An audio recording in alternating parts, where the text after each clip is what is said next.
சிறுவர் குழாம் உயிர்த்தெழுதலை அறிவித்தவராம் குறுக்கு மடல்களை ஏந்தி நின்று உன்னதங்களிலே ஓசானா என்று மகிழ்வுடன் ஆர்ப்பரித்தார்.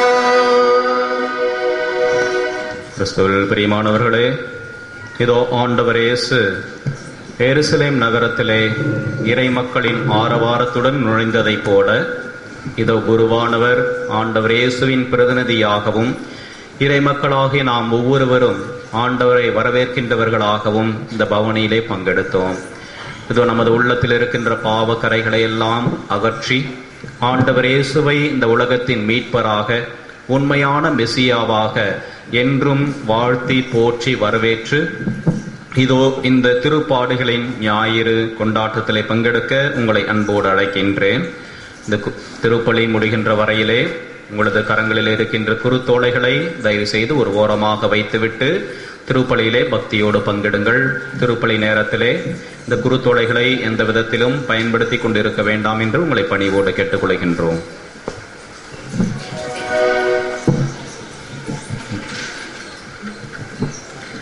இறை இயேசுவில் பிரியமுள்ள இறை மக்களே, ஆண்டவருடைய திருப்பாடுகளின் குருத்த ஞாயிறு கொண்டாடப்படும் இன்றைய நாளில் துன்பங்களில்தான் வெற்றி உண்டு என்ற செய்தியை தாங்கி செல்ல அழைக்கப்படுகின்றோம். அன்று கிறிஸ்து எருசலேம் திருநகரில் நுழைந்தது தமது பாடுகளை சந்திப்பதற்காகவே. இன்றைய முதல் 2 வாசகங்களும் நற்செய்தியும் கிறிஸ்துவின் பாடுகளின் மறைபொருளை அறிந்து நமது துன்பங்களை இயேசுவின் பாடுகளுடன் இணைத்து அவற்றின் மீட்பின் சக்தியாக மாற்ற கற்றுக்கொள்ள வேண்டும் என்று அறிவுறுத்துகின்றன. துன்பங்கள், வேதனைகள் வரும்போது சோர்ந்து போய்விடாமல் இவற்றை தாண்டி நமக்கு வெற்றியும் உயிர்ப்பும் உண்டு என்ற செய்தியை இன்றைய வழிபாடு எடுத்துரைக்கின்றது. துன்பத்தின் மறுபக்கமே இன்பம். முள்முடி இல்லாமல் மணிமுடி இல்லை. ஆகவே நம் அன்றாட வாழ்வில் படும் துன்பங்கள், துயரங்கள் கிறிஸ்துவின் துன்பங்களுக்கு முன்னால் ஒன்றுமே இல்லை என்ற தெளிவான எண்ணத்தோடும் மற்றும் புதிய எண்ணங்களோடும் இப்புனித வாரத்தை புனிதமாக கடைபிடித்து புது வாழ்வு பெற இத்திருப்பலியில் மன்றாடுவோம்.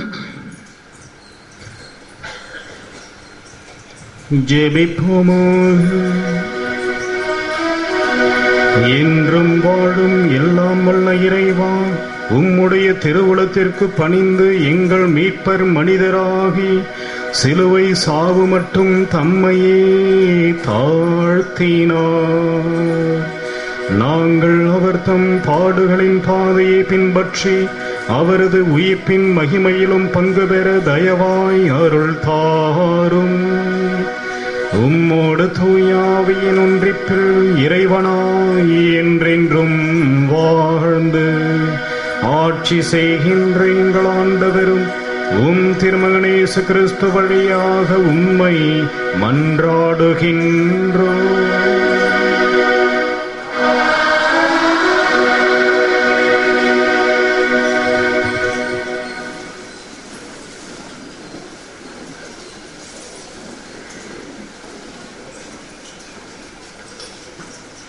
இன்றைய முதல் வாசகத்தில் எசையா அவர் தம்மை துன்புறுத்தியவர்களை எதிர்க்கவில்லை என்கிறார். ஆம், நமக்கும் வாழ்வில் இலக்கு பற்றி தெளிவு வேண்டும். துன்பங்களை தாங்க நெஞ்சுறுதி வேண்டும். துன்பங்களில்தான் வெற்றி உண்டு என்ற சிந்தனையோடும் இறை உணர்வோடும் இந்த முதல் வாசகத்திற்கு செவிமடுப்போம். நிந்தனை செய்வோருக்கு என் முகத்தை மறைக்கவில்லை, இழிநிலையை நான் அடைவதில்லை என்று அறிவேன். இறைவாக்கினர் எசையா நூலிலிருந்து வாசகம். அதிகாரம் 50, இறை வார்த்தைகள் 4-7 வரை. நலிந்தவனை நல்வாக்கால் ஊக்குவிக்கும் அறிவை நான் பெற்றிட ஆண்டவராகி என் தலைவர் கற்றோனி நாவை எனக்கு அளித்துள்ளார். காலைதோறும் அவர் என்னை தட்டி எழுப்புகின்றார். கற்போர் கேட்பது போல் நானும் செவி கொடுக்க செய்கின்றார். ஆண்டவராகிய என் தலைவர் என் செவியை திறந்துள்ளார். நான் கிளர்ந்தெழவில்லை, விலகி செல்லவும் இல்லை. அடிப்போருக்கு என் முதுகையும் தாடியை பீட்போருக்கு என் தாடையையும் ஒப்புவித்தேன். நிந்தனை செய்வோருக்கும் காரி உமிழ்வோருக்கும் என் முகத்தை மறைக்கவில்லை. ஆண்டவராக என் தலைவர் துணை நிற்கின்றார். நான் அவமானம் அடையேன். என் முகத்தை கற்பாரை ஆக்கிக் கொண்டேன். இழிநிலையை நான் அடைவதில்லை என்று அறிவேன். இது ஆண்டவர் வழங்கும் அருள்வாக்கு.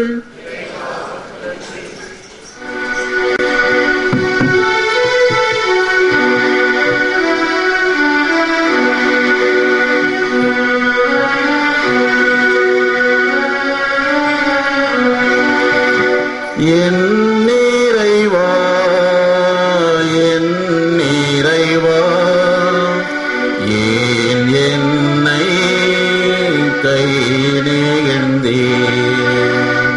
என் இறைவா, என் இறைவா, ஏன் என்னை கை நெகிழ்ந்தீர்? என் இறைவா, என் இறைவா, ஏன் என்னை கை நெகிழ்ந்தீர்?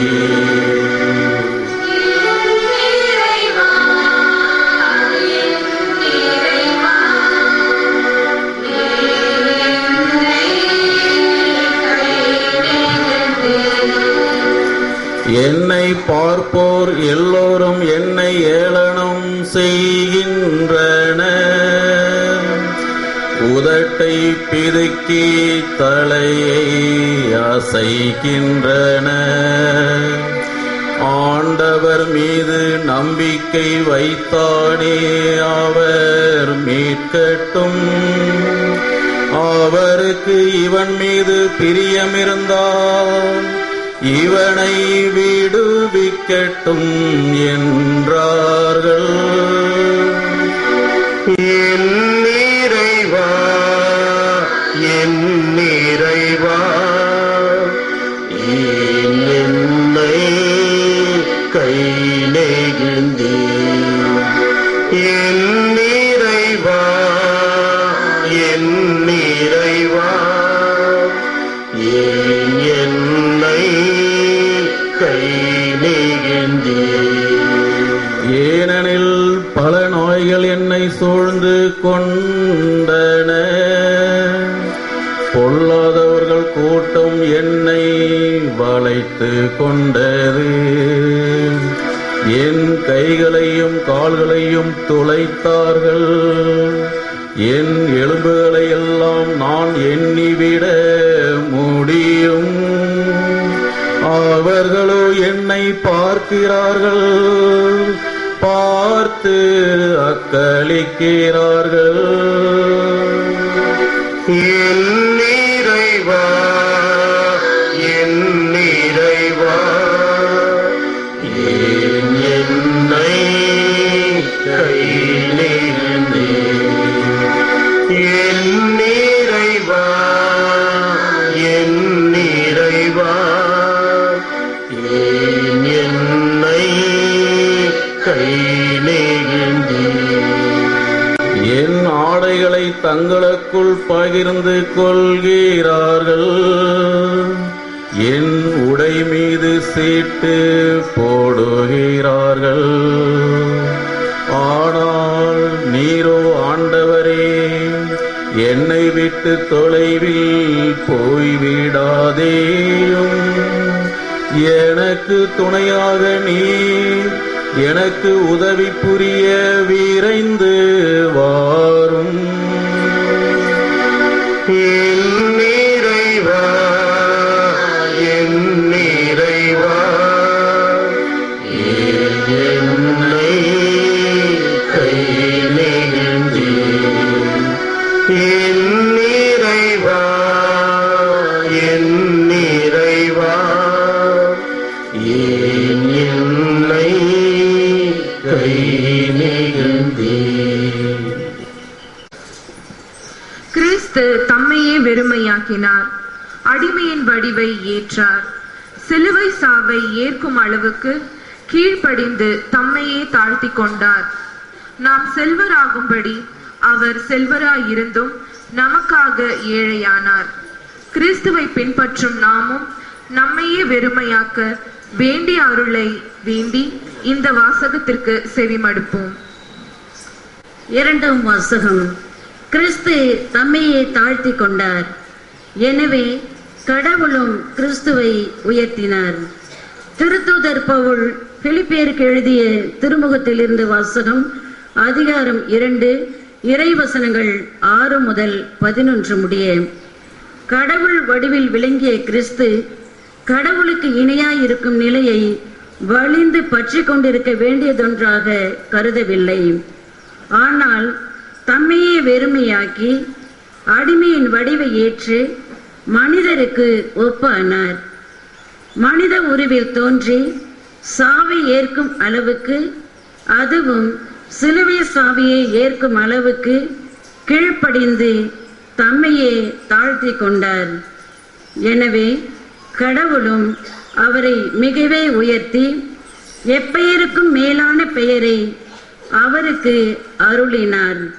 ஆகவே இயேசுவின் பெயருக்கு விண்ணவர், மன்னவர், கீழுலகோர் அனைவரும் மண்டியிடுவர்.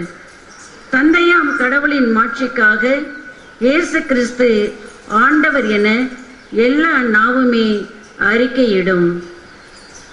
இது ஆண்டவர் வழங்கும் அருள்வாக்கு.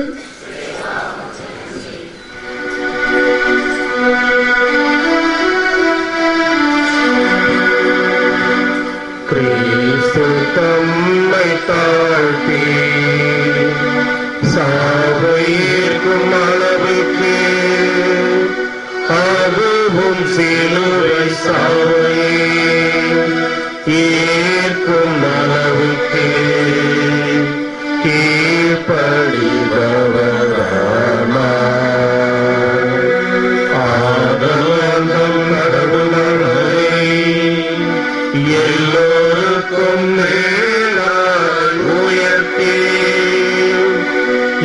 பெயருக்கும் மேலான பெயரை அவருக்கு அருளினார்.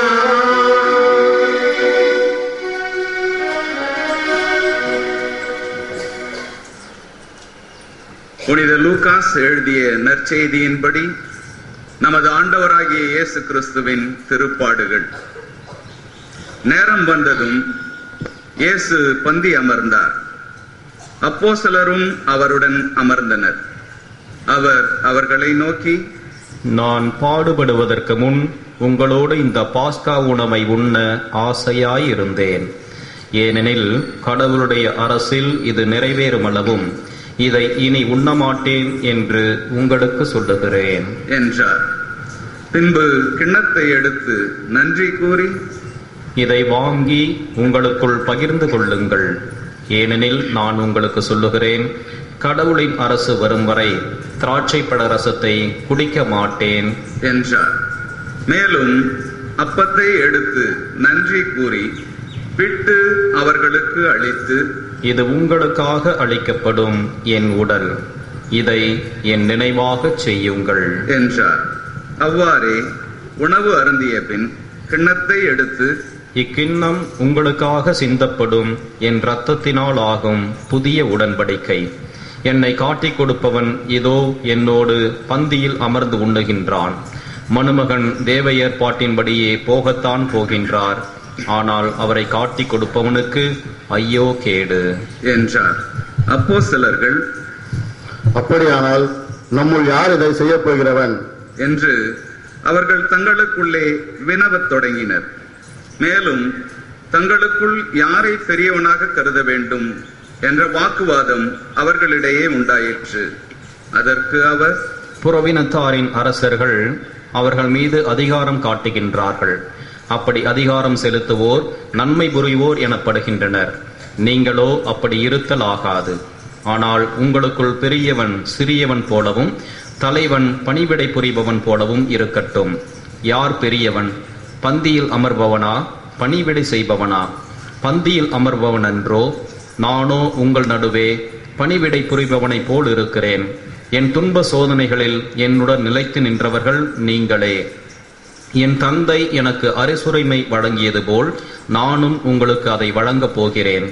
எனவே என் அரசில் என்னுடன் பந்தியில் உண்பீர்கள், குடிப்பீர்கள். இஸ்ராயலின் 12 கோத்திரங்களுக்கும் நடுவராக அரியணைகளில் வீற்றிருப்பீர்கள் என்றார். பிறகு சீமோன் ராயப்பரை நோக்கி, சீமோனே, சீமோனே, இதோ சாத்தான் உங்களை கோதுமையைப் போல புடைக்க உத்தரவு பெற்றுக் கொண்டான்.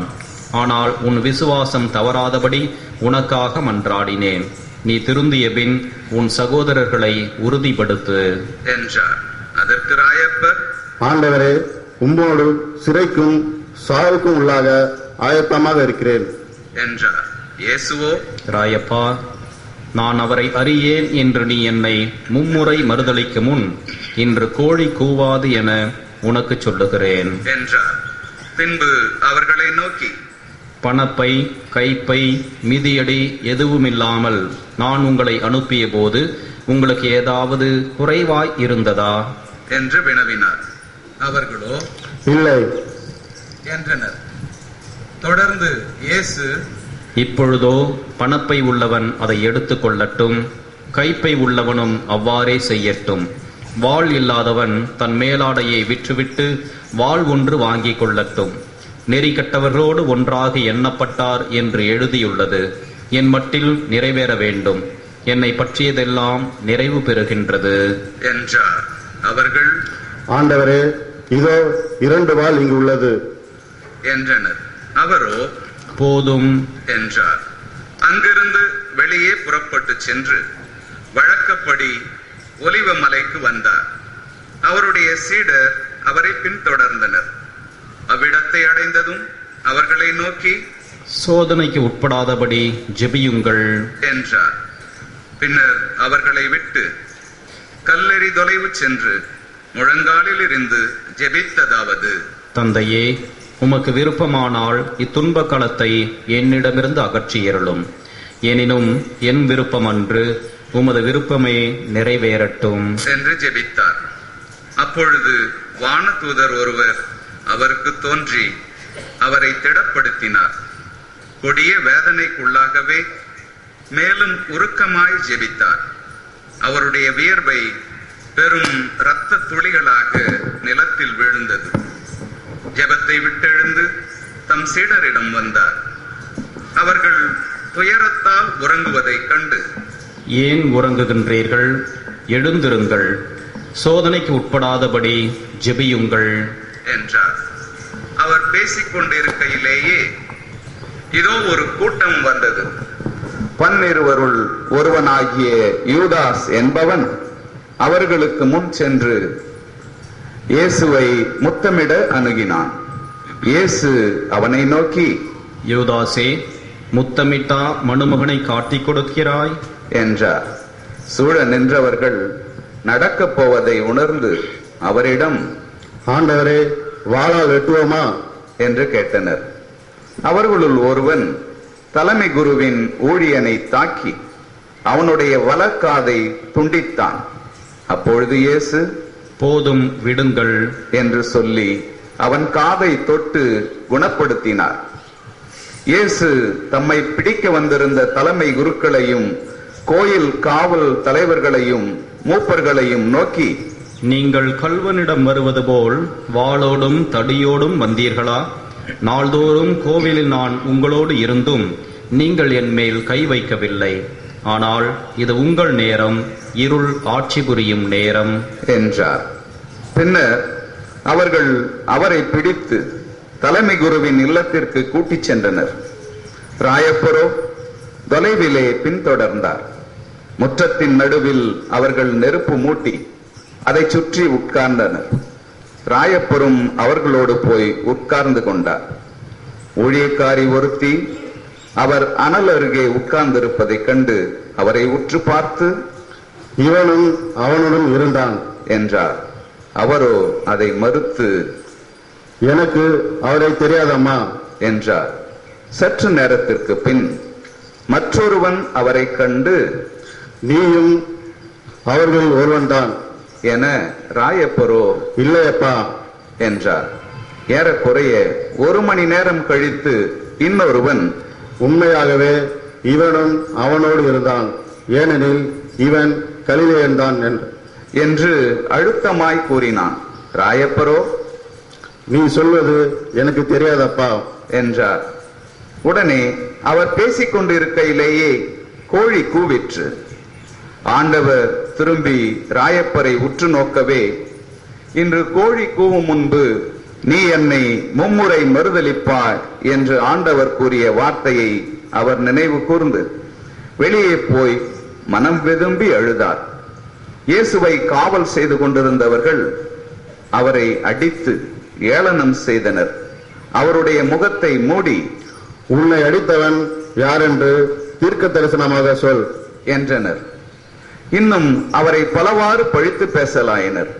பொழுது விடிந்ததும் மூப்பர் சபையினரும் தலைமை குருக்களும் மறைநூல் அறிஞரும் ஒன்று கூடி தங்கள் நீதிமன்றத்துக்கு அவரை கூட்டி போய், மூப்பரும் தலைமை குருக்களும், நீ மெசியாவானால் எங்களுக்கு சொல் என்றனர்.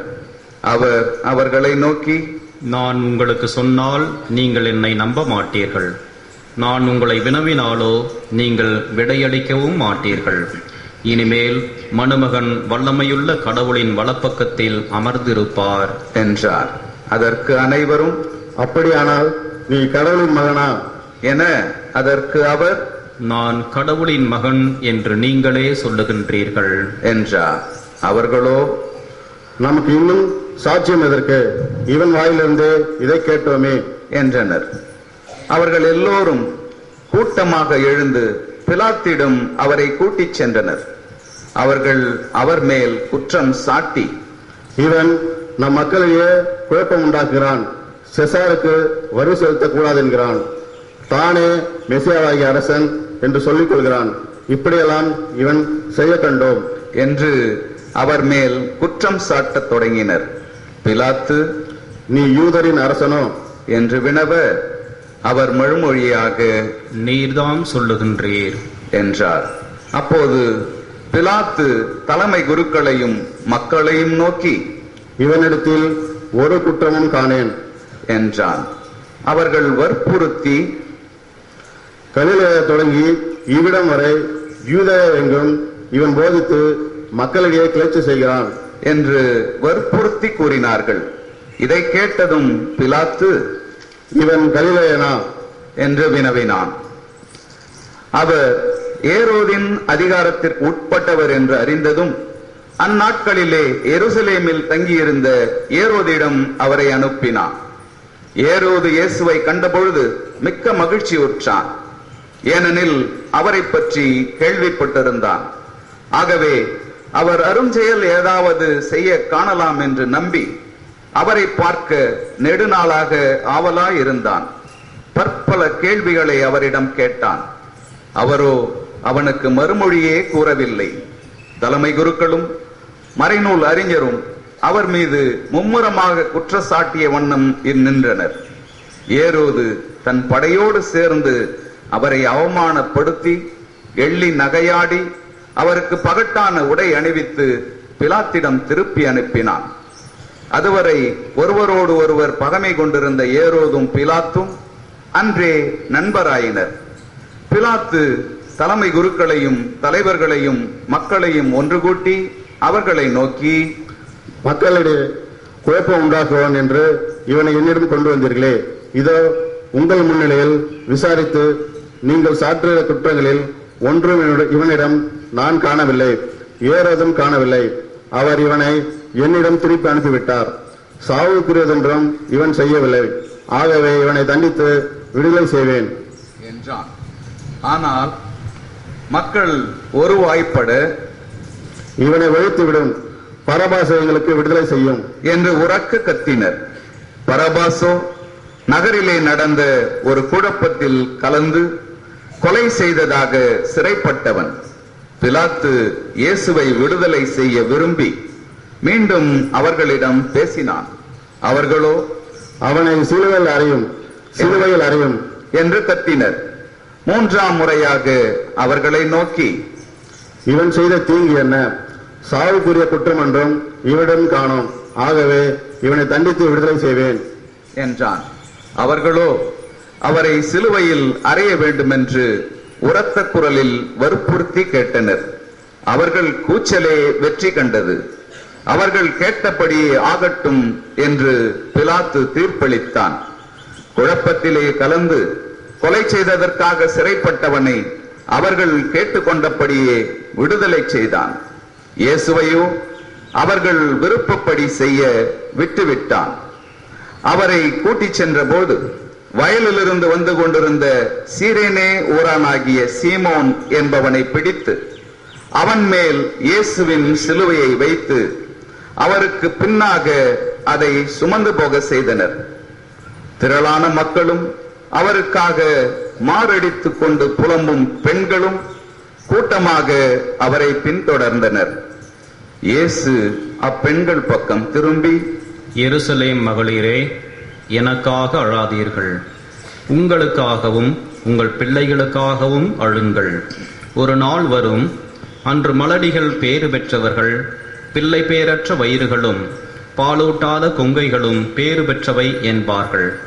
அப்பொழுது மலைகளை பார்த்து, எங்களை மூடிவிடுங்கள் என்று சொல்லத் தொடங்குவார்கள். பச்சை மரத்திற்கே இப்படி செய்கின்றார்கள் என்றால் பட்ட மரத்திற்கு என்ன நேருமோ என்றார். மரண தண்டனைக்காக 2 குற்றவாளிகளையும் அவரோடு கூட்டிச் சென்றனர். மண்டை ஓடு எனப்படும் இடத்திற்கு வந்தபின் இயேசுவையும் அவரது வலப்பக்கத்தில் ஒருவனும் இடப்பக்கத்தில் மற்றவனுமாக அக்குற்றவாளிகளையும் சிலுவையில் அறைந்தனர். பின் இயேசு, தந்தையே, இவர்களை மன்னியும், ஏனெனில் தாங்கள் செய்கிறது இன்னதென்று அவர்களுக்கு தெரியவில்லை என்று சொன்னார். அவர்களோ அவருடைய ஆடையை பகிர்ந்து கொள்ள சீட்டு போட்டனர். மக்கள் வேடிக்கை பார்த்து கொண்டு நின்றனர். ஒருவன் மற்றவர்களை காப்பாற்றினான். இவன் கடவுளின் மெசியாவும் தேர்ந்தெடுக்கப்பட்டவருமானால் தன்னையே காப்பாற்றிக் கொள்ளட்டும்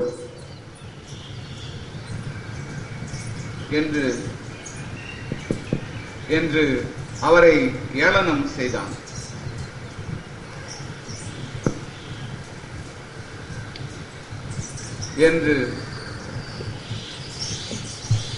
என்று அவரை ஏளனம் செய்தான். படை வீரர்களும் அணுகி அவருக்கு காடியை கொடுத்து எள்ளி நகையாடினர். படைவீரன், நீ யூதரின் அரசனால் உன்னையே காப்பாற்றிக்கொள் என்று எள்ளி நகையாடினர். இவன் யூதரின் அரசன் என்று எழுதியிருந்த பலகையை அவர் தலைக்கு மேல் வைத்தனர். சிலுவையில் தொங்கிக் கொண்டிருந்த குற்றவாளிகளுள் ஒருவன், நீ மெசியா அல்லவா, உன்னையும் எங்களையும் காப்பாற்று என்று அவரை பழித்தான். மற்றவனோ, கடவுள் மட்டில் உனக்கு அச்சமே இல்லையா? நீயும் அதே தீர்ப்புக்கு தானே உள்ளாயிருக்கிறாய். நாம் தண்டிக்கப்படுவது முறையே, ஏனெனில் நம் செயல்களுக்கு தக்க பலனை பெறுகிறோம். இவரோ ஒரு குற்றமும் செய்யவில்லை என்று அவனை கடிந்து கொண்டான். பின்பு அவன், இயேசுவே, நீர் அரசுரிமையோடு வரும்போது என்னை நினைவு கூறும் என்றான். அவனுக்கு இயேசு, இன்றே நீ என்னோடு வான்வீட்டில் இருப்பாய் என்று நான் உறுதியாக உனக்கு சொல்லுகிறேன் என்றார். அப்போது ஏறக்குறைய நண்பகல் வேளை. 3 மணி வரை கதிரோன் மறைந்திருக்க நாடெங்கும் இருள் உண்டாயிற்று. ஆலயத்தின் திரை நடுவில் கிழிந்தது. அப்பொழுது இயேசு உரத்த குரலில், தந்தையே, உமது கையில் என் ஆவியை ஒப்படைக்கின்றேன் என்று உரக்க கூவினார். இதைச் சொன்னதும் உயிர் நீத்தார். அனைவரும் முழந்தாளிடுவோம்.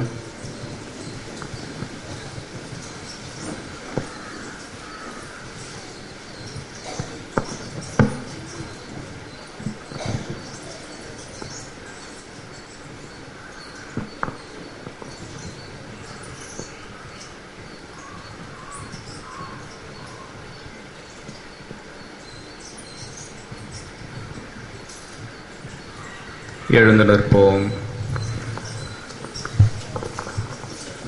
நிகழ்ந்ததைக் கண்ட நூற்றுவர் தலைவன் உள்ளபடியே இவர் நீதிமான் தான் என்று சொல்லி கடவுளை மகிமைப்படுத்தினான். வேடிக்கை பார்த்து வந்த மக்கள் கூட்டம் நிகழ்ந்ததைக் கண்டு மார்பில் அறைந்து கொண்டு திரும்பியது. அவருக்கு அறிமுகமானவர்களும் கலிலேயாவிலிருந்து அவரை பின்தொடர்ந்த பெண்களும் தொலைவில் நின்று இதையெல்லாம் பார்த்து கொண்டிருந்தனர். சூசை என்ற ஒருவர் இருந்தார். அவர் தலைமை சங்கத்தின் உறுப்பினர், நல்லவர், நீதிமான். அவர்களுடைய திட்டத்திற்கும் செயலுக்கும் அவர் இணங்கவில்லை. யூதர்களுடைய ஊராகிய அரிமத்தையாவை சார்ந்தவர், கடவுளுடைய அரசை எதிர்நோக்கி இருந்தவர். அவர் பிலாத்தை அணுகி இயேசுவின் உடலை கேட்டார். அதை சிலுவையிலிருந்து இறக்கி கோடி துணியில் சுற்றி பாறையில் குடைந்திருந்த கல்லறையில் அடக்கம் செய்தார். அதுவரை யாரையும் அதில் அடக்கம் செய்ததில்லை. அன்று ஆயத்த நாள், ஓய்வு நாள் தொடங்கும் வேளை. கலிலேயாவிலிருந்து இயேசுவோடு வந்திருந்த பெண்களும் சூசையின் கூடவே இருந்து கல்லறையையும் உடலை அங்கு வைத்த வகையையும் கவனித்தனர். திரும்பி சென்று வாசனை பொருட்களையும் பரிமள தைலங்களையும் ஆயத்தப்படுத்தினர். கட்டளைப்படி ஓய்வு நாளை அனுசரித்தனர். அனைவரும் அமர்வோம்.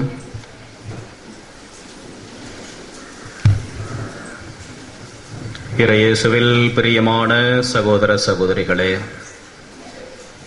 ஆத்திரமும் ஆணவமும் சரித்திரம் படைப்பதில்லை, அன்பும் பொறுமையும் அமைதியுமே சாதனைகளை படைக்கும் என்பதை உணர்ந்தவர்களாய் ஆண்டவருடைய பாடுகளின் ஞாயிறிலே பங்கெடுக்கின்ற நாம் நமது உள்ளத்தின் ஆழத்திலே உண்மையான இறைமகனை எப்பொழுதும் போற்றவும், நமது உள்ளத்திலே அவரை எப்பொழுதும் எல்லா சூழ்நிலைகளிலும் வரவேற்று மெசியாவாக அரியணை ஏற்றவும் இன்றைய நாளும் வாசகங்களும் நமக்கு அழைப்பு கொடுக்கின்றன.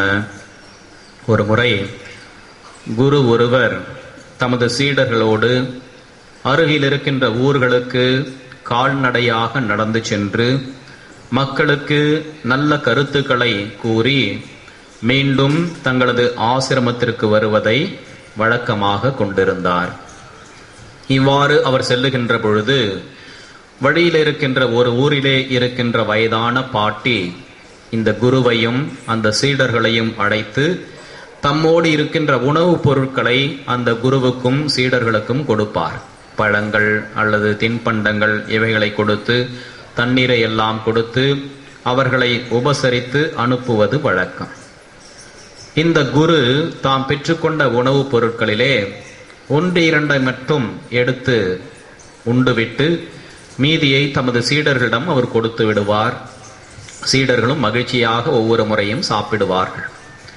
ஒரு நாள் இவ்வாறு அந்த ஊரின் வழியாக சென்ற பொழுது அந்த வயதான பாட்டி இந்த குருவையும் சீடர்களையும் தமது வீட்டிற்கு அழைத்தார். தம்மிடமிருந்த திராட்சை பழங்களை எடுத்து வந்து ஒரு தட்டிலே வைத்து அவரிடம் அந்த குருவிடம் கொடுத்தார். இதை பார்த்தவுடன் சீடர்களுக்கு எல்லாம் மகிழ்ச்சி. நம்ம குரு ஒன்றும் அதிகமாக சாப்பிட மாட்டார், ஏதோ 1-2 சாப்பிட்டுட்டு மீதியை நம்மகிட்ட கொடுத்துருவாரு அப்படின்னு எல்லாரும் ஆவலாக இந்த சீடர்கள் காத்து கொண்டிருந்தார்கள். ஆனால் அன்று வித்தியாசமாக அந்த குரு ஒவ்வொன்றாக பீத்து சாப்பிட்டு கொண்டே இருந்தார், பேசிக்கொண்டு சாப்பிட்டு கொண்டே இருந்தார். கொடுப்பாருன்னு பார்த்தா கடைசி வரைக்கும் ஒன்று கூட கொடுக்கல, எல்லாத்தையும் அவரே சாப்பிட்டுட்டு வந்துட்டார். ஆசிரமத்திற்கு வந்தவுடன் சீடர்களுக்கெல்லாம் மிகுந்த கோபம். குருவே, நாங்கள் இத்தனை சீடர்கள் உங்கள் கூட வரோம், உங்கள் பக்கத்திலேயே உட்கார்ந்துருந்தோம், ஒரே ஒரு பழம் கூட கொடுக்கலையே, என்னைக்குமே நீங்கள் இது மாதிரி செஞ்சதே இல்லையே, ஏன் இன்னைக்கு மட்டும் எல்லா பழத்தையும் நீங்களே சாப்பிட்டீங்க, அவ்வளோ நல்லா இருந்துச்சா, சுவையா இருந்துச்சா, எங்களுக்கு ஒன்று கூட கொடுக்கலையே அப்படி என்று அங்காளாய்த்தார்கள். அப்பொழுது அந்த குரு சொன்னார், வழக்கமாக நான் 1-2 சாப்பிட்டு விட்டு உங்களிடம் கொடுத்து விடுவேன், ஆனால் இந்த முறை அந்த பழத்தை சாப்பிட்ட பொழுது மிக மிக புளிப்பாக இருந்தது, வாயிலே வைக்க முடியல, ரொம்ப புளிச்சது. அதை நான் உங்ககிட்ட கொடுத்துருந்தேன்னா நீங்கள் உடனடியாக என்ன பண்ணியிருப்பீங்க, ஐயையோ இது என்ன இப்படி புளிக்குது, நல்லாவே இல்லையே, அப்படி என்று கொடுத்த அந்த பாட்டியிடம் திருப்பி கொடுத்திருப்பீர்கள், அவர்களுடைய மனதும் மிகுந்த வேதனைப்பட்டிருக்கும். இப்ப நான் எல்லாத்தையும் சாப்பிட்டதால நான் எந்த விதத்திலும் அதை வெளிக்காட்டவில்லை. கொடுத்த அந்த பாட்டிக்கும் மன நிறைவு, சந்தோஷம்.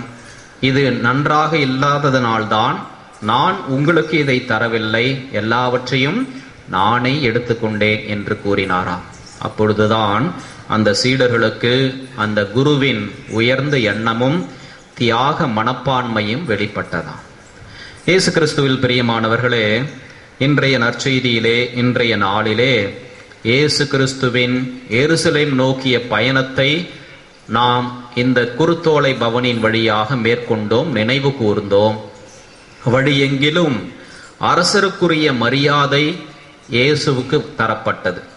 ஒலிவ கிளைகளை வைத்துக்கொண்டு மக்கள் ஆரவாரத்தோடு இயேசுவை வரவேற்றார்கள். ஓசான்னா, தாவீதின் மகனே வாழ்க என்றெல்லாம் அவரை குரலெழுப்பி வரவேற்றார்கள். வழியெங்கிலும் தங்களது ஆடைகளையும் போர்வைகளையும் விரித்து ஒரு அரசனை போல இயேசுவை வரவேற்றார்கள். ஆனாலும் இன்னும் ஒரு சில நாட்களிலே ஓசன்னா என்ற இந்த மக்களுடைய குரல் எல்லாம் ஒழிக என்று மாறப்போகின்றது என்பது இயேசுவுக்கு நன்றாக தெரியும். ஆனாலும் இந்த துன்பத்தை, சிலுவையை, கல்வாரி மலை நோக்கிய பயணத்தை இயேசு துணிச்சலோடு மேற்கொள்வதை நாம் பார்க்கிறோம். மனிதர்களுக்கு வருகின்ற துன்பங்களை 3 விதமாக பிரிக்கலாம். ஒன்று உடல் சார்ந்த துன்பம், மற்றொன்று உள்ளம் சார்ந்த துன்பம், மூன்றாவதாக ஆன்மீகம் சார்ந்த துன்பம். இவை 3ஐயும் இயேசு அனுபவிப்பதை நாம் பார்க்கிறோம். நீங்க பதில் சொல்லுவீங்க. இயேசு அனுபவித்த உடல் சார்ந்த துன்பங்கள் யாவை? இந்த பக்கம் இருக்கு, சின்ன பசங்க சொல்லுங்க பாப்போம்.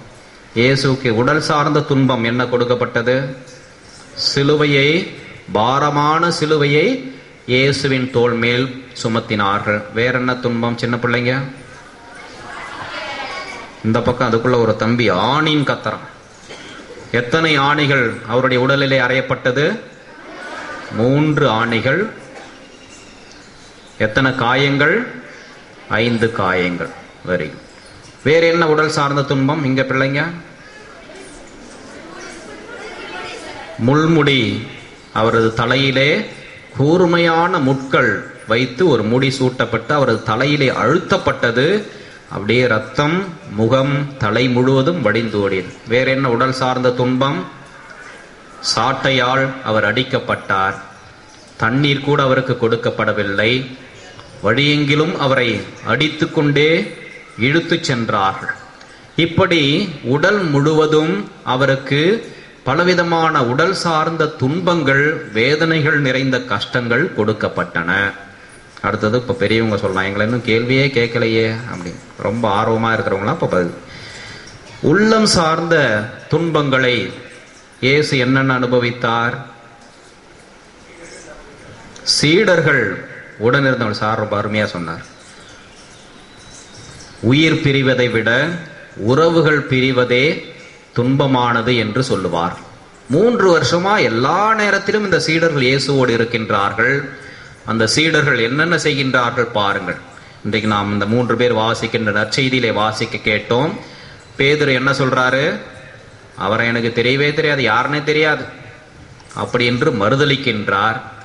சீடர்கள் இயேசுவுக்கு தண்டனை தீர்ப்பு வழங்கப்பட்டு விட்டது, சிலுவை மரணம் அறிவிக்கப்பட்டு விட்டது, தோளிலே சிலுவை சுமத்தப்பட்டது என்றவுடன் எல்லோரும் விட்டு ஓடி போனார்கள். நம்ம கஷ்ட நேரத்துல ஒவ்வொரு முறையும் நினைப்போம், நமக்கு யார் ஆறுதலாயிருப்பா, நம்ம இந்த கஷ்ட நேரத்தில் நீங்க எனக்கு கூட இருந்தீங்க, அது எவ்வளோ பலமா இருந்துச்சு அப்படி என்று நாமே நமது வாழ்விலே நாம் உணர்ந்திருப்போம். அத்தகைய ஒரு நிலை கூட இயேசுவுக்கு இல்லை. எல்லா சீடர்களும் இயேசுவை விட்டுவிட்டு ஓடி போனார்கள், அவரை மறுதலித்தார்கள். அதற்கு மேலாக கூட இருந்த ஒருவனே இயேசுவை காட்டி கொடுக்கின்றான் பணத்துக்காக. இப்படி உள்ளம் சார்ந்த துன்பத்தையும் ஆண்டவர் இயேசு இந்த உடல் சார்ந்த துன்பத்தை விட அதிகமாக அனுபவிப்பதை நாம் பார்க்கிறோம். 3ஆவதாக ஆன்மீகம் சார்ந்த துன்பம். அது இறைவன் மேல் இருக்கின்ற நம்பிக்கை தளர்ச்சி அடைகின்ற பொழுது நாம் ஒவ்வொருவரும் அனுபவிக்கின்ற ஒரு துன்பம். தமது வாழ்வின் எல்லா முக்கியமான நிகழ்வுகளிலும் தந்தையாகிய உடனிருப்பை ஆண்டவர் இயேசு உணர்கின்றார். தந்தையே உம்மை போற்றுகிறேன் என்று ஒவ்வொரு முறையும் தந்தையாகிய இறைவனை போற்றி அவர் புதுமைகள் செய்வதை நாம் பார்க்கிறோம். தந்தையாகிய இறைவனும் பலமுறை இவரே என் அன்பார்ந்த மகன், இவரிடம் நான் பூரிப்படைகிறேன் என்று ஆண்டவர் இயேசுவை அவர் மகிமைப்படுத்துவதை நாம் பார்க்கிறோம். ஆனால் இந்த பாடுகளின் நேரத்திலே தந்தையாகிய இறைவன் தம்மை கைவிட்டு விட்டாரோ என்று மனித பலவீனத்திலே ஆண்டவர் இயேசு குரல் எடுத்து தந்தையை நோக்கி ஜெபிப்பதை இன்றைய தியான பாடலிலே நாம் பாட கேட்டோம். தந்தையே, ஏன் நீர் என்னை கைவிட்டீர் என்று தந்தையாக இறைவனை நோக்கி ஆண்டவர் இயேசு இந்த ஆன்மீகம் சார்ந்த ஒரு ஆழ்ந்த துயரத்தை அவர் அனுபவிப்பதை நாம் பார்க்கிறோம். கிறிஸ்துவில் பிரியமானவர்களே, இத்தகைய துன்பங்கள் அனைத்தும் அவர் யாருக்காக பட்டார், எதற்காக பட்டார் என்பதை சிந்திக்கவே இன்றைய நாள் நமக்கு வழங்கப்பட்டிருக்கிறது. அவர் எந்த ஒரு குற்றத்தையும் செய்யவில்லை. அவர் எந்த தண்டனை தீர்ப்புக்கும் ஆளாகக்கூடியவர் அல்ல.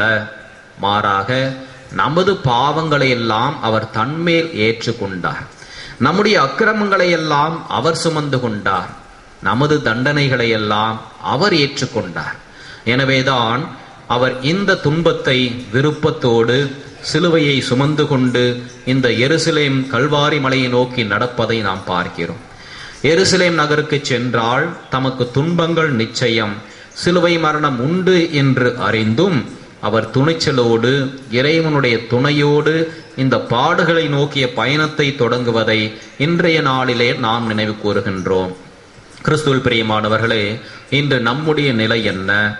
அன்று எருசலேம் மக்கள் இயேசுவை பார்த்தவோடு ஆரவாரத்தோடு அவரை போற்றி புகழ்ந்து ஓசன்னா வருக வாழி என்றெல்லாம் அழைத்தார்கள். ஆனால் அதே மக்கள் 3 நாட்களுக்கு பிறகு ஒழிக, இவனை சிலுவையில் அறையும் என்று கூவத் தொடங்குகின்ற கூட்டத்தை நாம் பார்க்கிறோம். இந்த மக்களைப் போல நாமும் கூட பல நேரங்களிலே கட்சித்தாவலை போல காட்சிகளை மாற்றிக்கொண்டே இருக்கின்றோமா? அல்லது உள்ளத்திலே எப்பொழுதும் ஆண்டவரை மெசியாக நாம் அரியணை ஏற்றுகின்றோமா என்று சிந்தித்து பார்க்க வேண்டும். ஒவ்வொரு முறை நாம் இயேசுவின் வழிகளை விட்டு பாவத்தை செய்கின்ற பொழுதும் தீய வழிகளிலே வழி நடக்கின்ற பொழுதும் இயேசுவை நாம் ஒழிக சிலுவையில் அறையும் என்று அவருக்கு பலவிதமான துன்பங்களை தந்து கொண்டே இருக்கிறோம். ஆனால் இதோ இந்த தவக்காலம் திருந்தியவர்களாய் ஆண்டவருடைய அருளை பெற்று ஆண்டவரை என்றும் நமது மெசியாவாக உள்ளத்திலே ஏற்றுக்கொண்டு வாழ நமக்கு அழைப்பு விடுக்கின்றது. கிறிஸ்துவில் பிரியமானவர்களே, இதோ இந்த புனித வாரத்திலே ஆண்டவருடைய அருளையும் இரக்கத்தையும் மன்னிப்பையும் தேடுகின்ற மக்களாக என்றும் மெசியாவை மீட்பராக நமது உள்ளத்திலே ஏற்றுக்கொண்டு வாழ்வோம். அவருடைய ஆசிரை பெற்றுக் கொள்வோம். ஆமென்.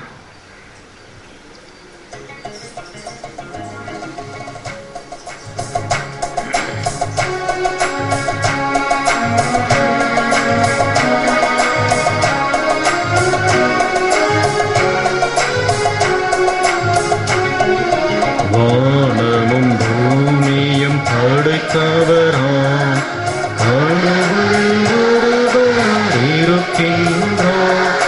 தந்தை மகன் தூய ஆவியராம் ஒன்றாய் வாழ்வோரை நம்புகிறோம்.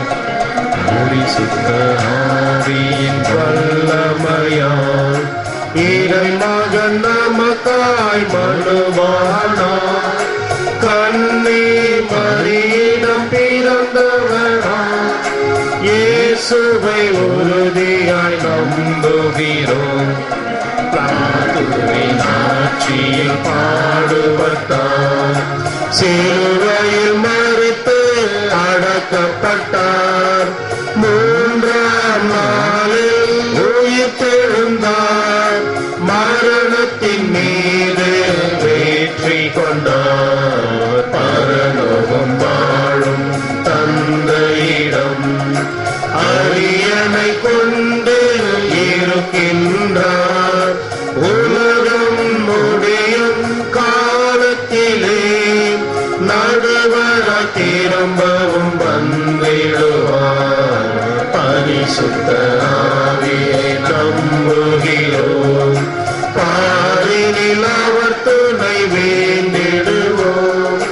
பாவ மன்னிப்பில் தூய்மை பெற்று பரிகார வாழ்வில் நிலைத்திடுவோம்.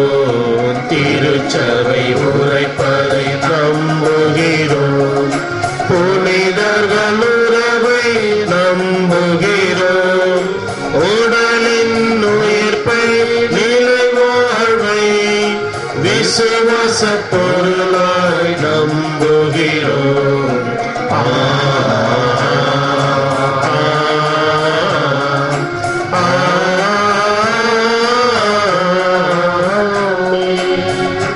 அன்புமிக்க சகோதர சகோதரிகளே, ஆண்டவருடைய பாடுகளின் ஞாயிறை கொண்டாடுகின்ற இந்த வேளையிலே வாழ்விலே நாம் சந்திக்கின்ற துன்பங்கள், துயரங்கள், சிலுவை நேரங்களிலே அவற்றை விட்டு பின் வாங்காமல் இயேசுவை போல துணிச்சலோடு துன்பங்களை இறைவனுடைய திருவுளத்தை நிறைவேற்றி வாழ தேவையான வரங்களை எப்பொழுது கேட்போம்.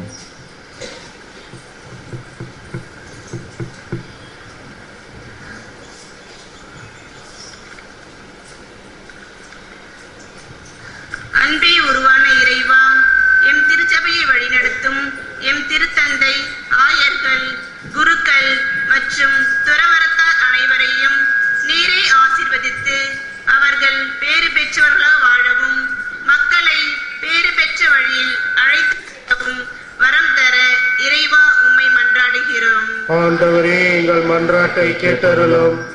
காக்கும் தேவனே எம் இறைவா, இதோ இந்த நேரத்திலே எங்கள் பங்கு தந்திர்களுக்காக உம்மிடம் இறைஞ்சி மன்றாடுகிறோம். அவர்களுக்கு நீரே உற்ற துணையாக இருந்து நல்ல உடல் உள்ள சுகம் தந்து அவர்கள் வாழ்வு என்று உம்மை சார்ந்த வாழ்வாக இருக்க தேவையான அருளையும் ஆசிரியும் பொழிந்தருள இறைவா உம்மை மன்றாடுகிறோம். ஆண்டவரே, எங்கள் மன்றாட்டை கேட்டருளும். இரக்கம் நிறைந்த தெய்வமே, புனித வாரத்தில் நுழையும் நாங்கள் ஜப தவ ஒருத்தல் முயற்சிகளில் இன்னும் அதிக ஈடுபாடு காட்டி இயேசுவின் பாடுகளை பற்றி அதிகம் சிந்தித்து மற்றவரின் துன்பங்களில் பங்கு பெறும் ஆற்றல் வேண்டி உம்மை மன்றாடுகிறோம். ஆண்டவரே, எங்கள் மன்றாட்டை கேட்டருளும். தாயும் தந்தையுமான எம் இறைவா, எம் பங்கில் வாழும் அனைவருக்காகவும் உம்மிடம் மன்றாடுகிறோம். நாங்கள் அனைவரும் தீயனவற்றை விடுவித்து நன்மையை தேடவும் போலியான வாழ்வை விடுவித்து உண்மை நோக்கி திரும்பிடவும் எங்களுக்கு உதவிட உம்மை மன்றாடுகிறோம். ஆண்டவரே, எங்கள் மன்றாட்டை கேட்டருளும். ஆற்றலின் ஊற்றே எம் இறைவா, நாங்கள் வாழ்கின்ற சூழலில் வாழும் ஏழைகள், அனாதைகள் மற்றும் ஒடுக்கப்பட்டவர்கள் அவருடைய உணர்வுகளை நாங்கள் புரிந்து கொண்டு கிறிஸ்துவின் வழியில் நடந்து உண்மையான இறை சமுதாயத்தை கட்டி எழுப்ப வரம் தர இறைவா உம்மை மன்றாடுகிறோம். ஆண்டவரே, எங்கள் மன்றாட்டை கேட்டருளும்.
ஆண்டவரே, எங்கள் மன்றாட்டை கேட்டருளும்.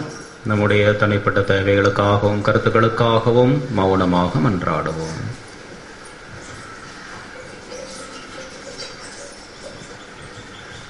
எங்களை வழிநடத்தும் நேச தந்தையே இறைவா, இதோ எங்களது பாவங்களுக்காகவும் குற்றங்களுக்காகவும் உமது திருமகனை நீரே கையளிக்க திருவுளம் கொண்டீரே. இதோ அவருடைய பாடுகளிலே நாங்கள் என்றும் பங்கேற்கவும், திருந்தையவர்களாய் மனமாற்றமடைந்தவர்களாய் உமது வழியிலே திரும்பி வரவும் தேவையான வரங்களை எல்லாம் இப்பொழுது மன்றாட்டுகளாய் கேட்டிருக்கின்றோம்.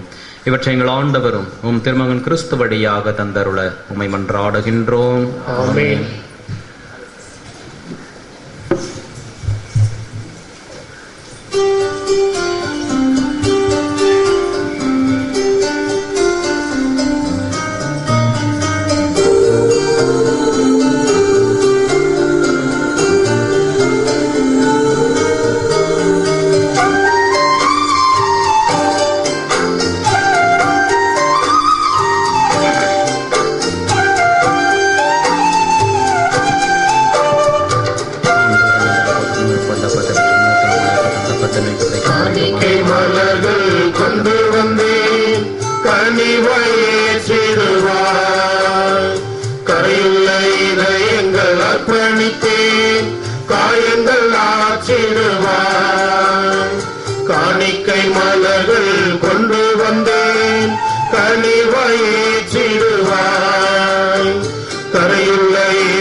சகோதர சகோதரிகளே, நாம் அனைவரும் இணைந்து ஒப்புக் கொடுக்கும் இந்த திருப்பலி எல்லாம் வல்ல தந்தையாக இறைவனுக்கு ஏற்றதாகும்படி ஜெபியுங்கள்.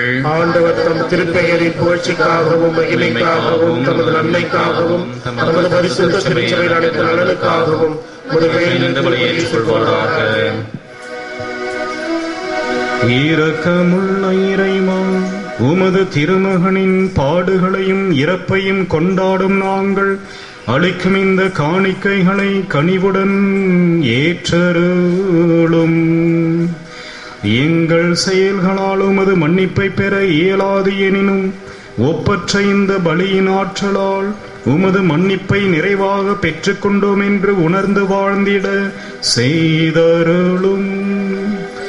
எங்கள் ஆண்டவராகிய கிறிஸ்து வழியாக உம்மை மன்றாடுகின்றோம்.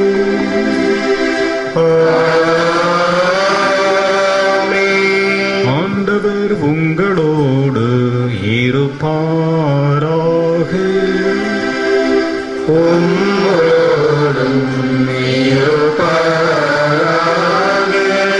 இதயங்களை ஆண்டவரிடம் எழுப்புங்கள்.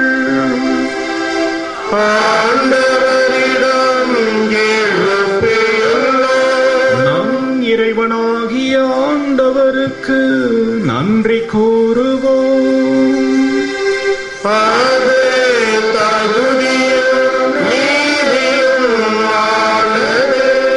ஆண்டவரே, தூயவரான தந்தையே, என்றும் வாழும் எல்லாம் வல்ல இறைவா, எங்கள் ஆண்டவராகிய கிறிஸ்து வழியாக எந்நாளும் இவ்விடத்திலும் நாங்கள் உமக்கு நன்றி செலுத்துவது மெய்யாகவே தகுதியும் நீதியும் ஆகும்.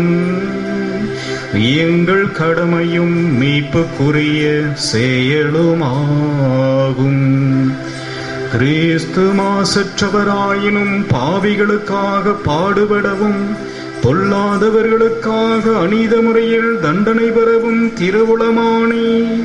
அவரது சாவு எங்கள் பாவங்களை போக்கியது, அவரது உயிர்த்தெழுதலோ எங்களை உமக்கு உகந்தவராக்கியது. ஆகவே நாங்கள் வானக தூதர் அனைவரோடும் சேர்ந்து உம்மை புகழ்ந்தேத்தி அக்களிப்புடன் குரல் எழுப்பி முடிவின்றி பாடுவதாவது: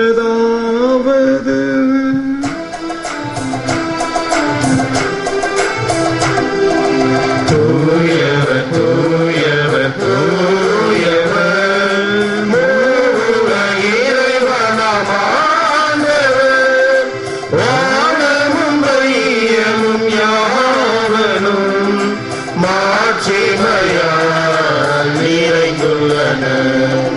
உன்னதங்களிலே ஓசானா, உன்னதங்களிலே ஓசானா, ஆண்டவர் திருப்பெயரால் வருபவராசி பெற்றவரே.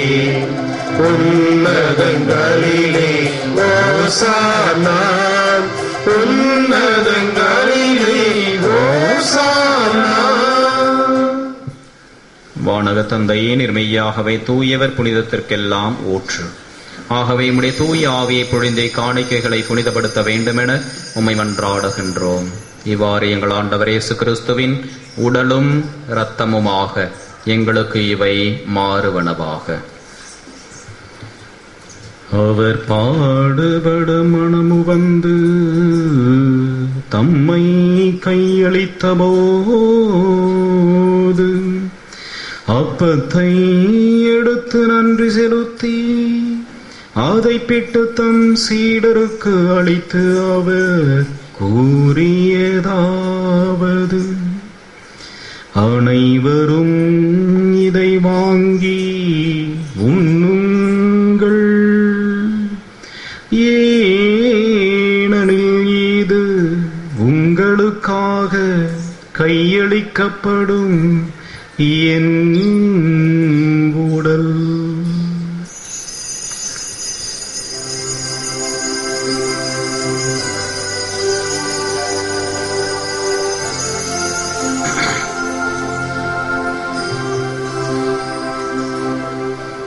அவ்வண்ணமே உணவருந்திய பின் கிண்ணத்தை எடுத்து நன்றி செலுத்தி தம் சீடருக்கு அளித்து அவர் கூறியதாவது: அனைவரும் இதை வாங்கி பருகுங்கள், ஏனெனில் இது புதிய நித்திய உடன்படிக்கைக்கான என் இரத்தம். இது பாவ மன்னிப்புக்கென்று உங்களுக்காகவும் எல்லாருக்காகவும் சிந்தப்படும். இதை என் நினைவாக செய்யுங்கள்.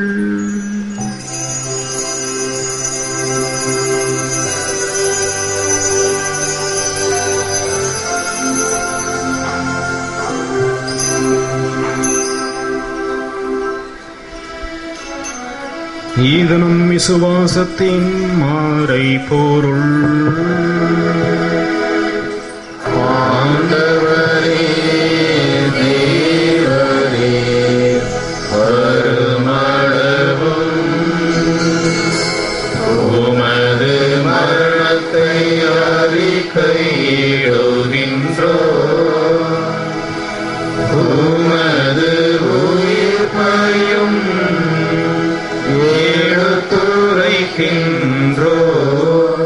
ஆகவே இறைவா, நாங்கள் கிறிஸ்துவ நிரப்பையும் உயிர்ப்பையும் நினைவு கூர்ந்து வாழ்தரும் அப்பத்தையும் மீட்பளிக்கும் கிண்ணத்தையும் உமக்கு ஒப்புக் கொடுக்கிறோம். உம் திருமுன் நின்று ஊழியம் புரிய தகுந்தவர்களை நீங்களை ஏற்றுக்கொண்டீர். எனவே உமக்கு நன்றி செலுத்துகிறோம். மேலும் கிறிஸ்துவின் உடலிலும் இரத்தத்திலும் பங்கு கொள்ளும் எங்களை தூய ஆவி கொண்டு சேர்க்க வேண்டும் என உமை தாழ்மையுடன் மன்றாடுகின்றோம்.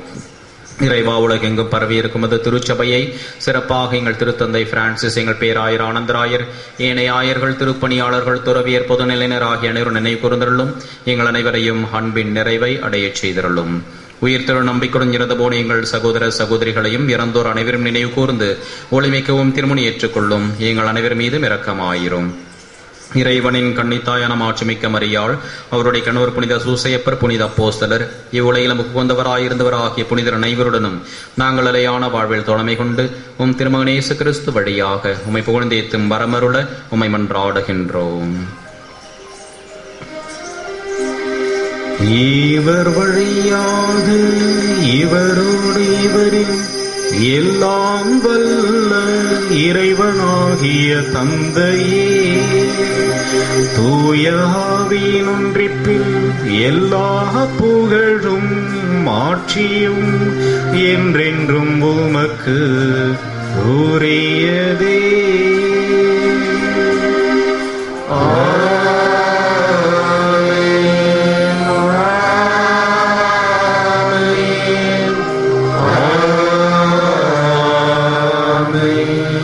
மீட்பரின் கட்டளையால் கற்பிக்கப்பட்டு இறைப்படிப்பினையால் பயிற்சி பெற்ற நாம் துணிந்து பாடுவோம். பரலோகத்தில் இருக்கிற எங்கள் பிதாவே, உம்முடைய நாமம் அர்ச்சிக்கப்படுவதாக, உம்முடைய ராஜ்யம் வருக, உம்முடைய சித்தம் பரலோகத்தில் செய்யப்படுவது போல உலகத்திலும் செய்யப்படும்.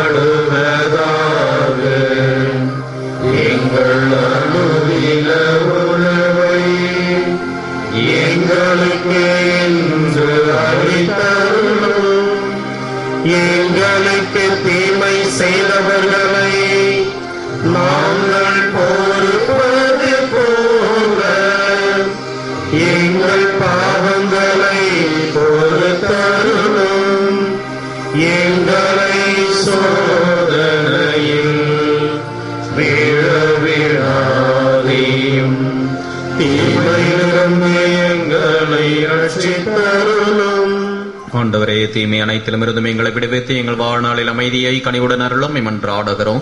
உமது இரக்கத்தின் உதவியால் நாங்கள் பாவத்திலிருந்து எப்பொழுதும் விடுதலை பெற்று யாதொரு கலக்கமுமின்றி நலமாயிருப்போமாக. நாங்கள் நம்பியிருக்கும் பேரின்ப வாழ்வையும் எமைப்பராக இயேசு கிறிஸ்துவின் வருகையையும் மகிழ்ச்சியுடன் எதிர்பார்த்திருக்கின்றோம். ஆண்டவராக இயேசு கிறிஸ்துவை அமைதியை உங்களுக்கு விட்டுச் செல்கிறேன், என் அமைதியையே உங்களுக்கு அளிக்கிறேன் என்றும் அப்போஸ்தலருக்கு மொழிந்தீரே. எங்கள் பாவங்களை பாராமல் உமது திருச்சபையின் விசுவாசத்தையே கண்ணோக்கி எங்களுக்கு அமைதியையும் ஒற்றுமையும் அளித்தருள திருவளம் கொள்வீராக. என்றென்றும் வாழ்ந்து ஆட்சி செய்கின்றவர் நீரே. ஆண்டவருடைய சமாதானம் உங்களோடு என்றும் இருப்பதாக. ஒருவருக்கொருவர் கிறிஸ்துவின் சமாதானத்தை அறிவித்துக் கொள்வோம்.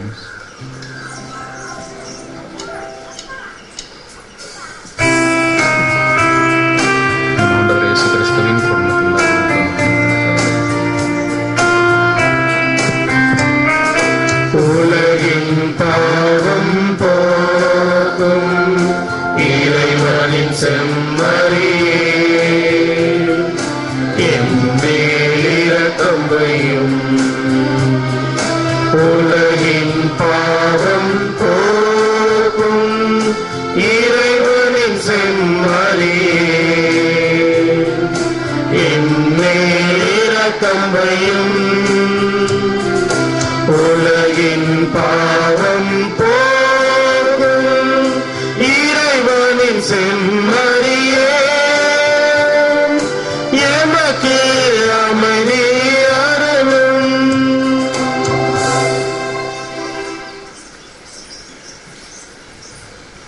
இதோ இறைவனின் செம்மறி, இவரை உலகின் பாவங்களை போக்குகின்றவர். செம்மறியின் விருந்து கழைக்க பெற்ற நாம் அனைவரும் பேறு பெற்றோர்.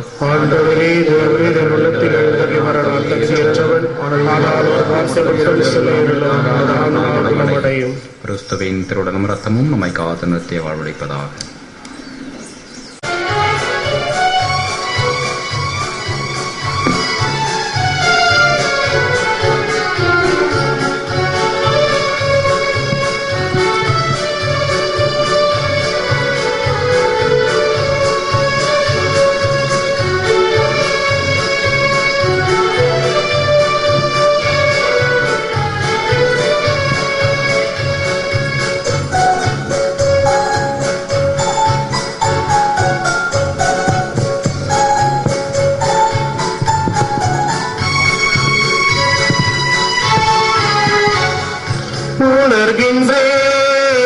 உணர்கின்றேன் இயேசுவே உன் அன்பை உணர்கின்றேன்.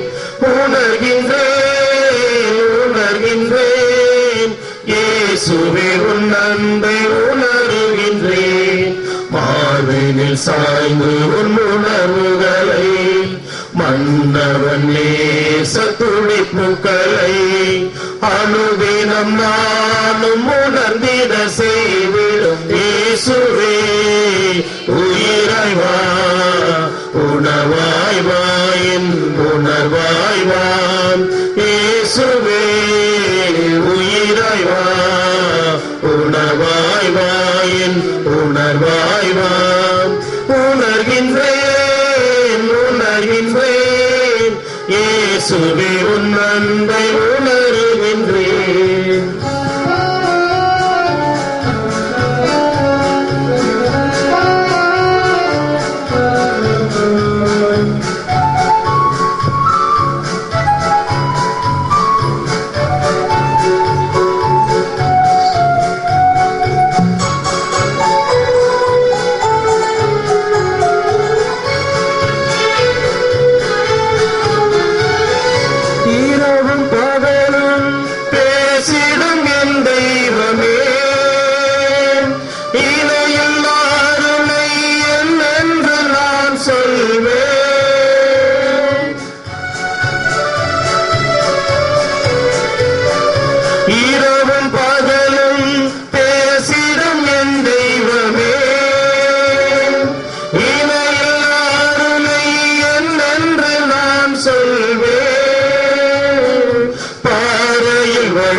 உணர்வா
நான் பிறரோடு பகிர்ந்திட உன்னருள் தந்திட இயேசுவே உயிராய் வா உணவாய் வா என் உணவாய் வா இயேசுவே உயிராய் வா உணவாய் வா என் உணர்வாய் வா உணர்கின்றேன் உணர்கின்றேன் இயேசுவே உன் அன்பை உணர்கின்றேன் உணர்கின்றேன் உணர்கின்றேன் இயேசுவே உன் அன்பை உணர்கின்றேன் மார்பினில் சாய்ந்து உன் உணர்வுகளை மன்னவன் நேச துடைப்புகளை அனுதினம் நானும் உணர்ந்திட செய்திடும் இயேசுவே உயிராய் வா உணவாய் வா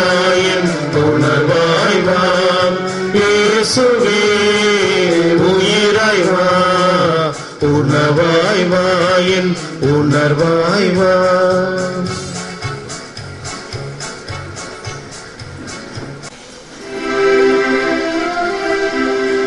ஜெபிப்போமாக. அன்பு தந்தையே, இந்த திருவிருந்தில் ஊட்டம் பெற்ற நாங்கள் உம்மை தாழ்மையுடன் வேண்டுகின்றோம். உமது திருமகனின் உயிர்த்தெழுதலால் எங்கள் வாழ்க்கை பயணத்தின் குறிக்கோளை நாங்கள் கண்டடைய செய்தருளும்.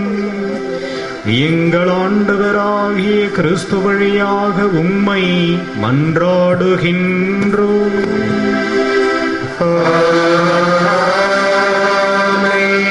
ஆண்டவர் உங்களோடு இருப்பாராக.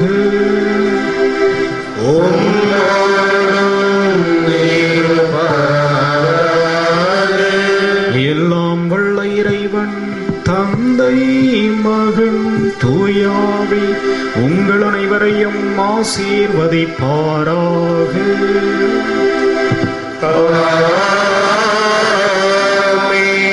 சென்று வாழுங்கள், திருப்பலி நிறைவேறிற்று. இறைவா உமக்கு நன்றி.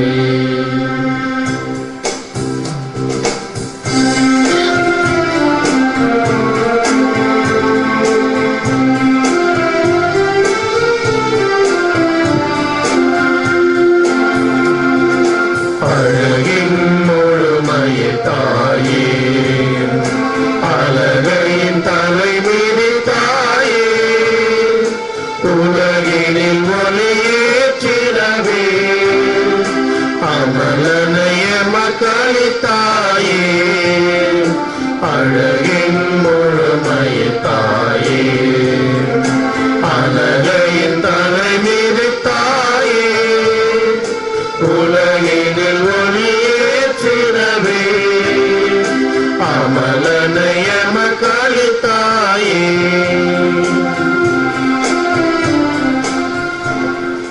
இயேசுவின் மதுரமான திரு இருதயமே, என் சிநேகமாயிரும். அன்னை மரியாயின் மாசற்ற திரு இருதயமே, நீங்கள் பாதுகாவலியான தூய லூர்து அன்னையே, எங்களுக்காக வேண்டிக் கொள்ளும். பிதா சுதன் பரிசுத்த ஆவியின் பெயராலே ஆமென். மரியே வாழ்க.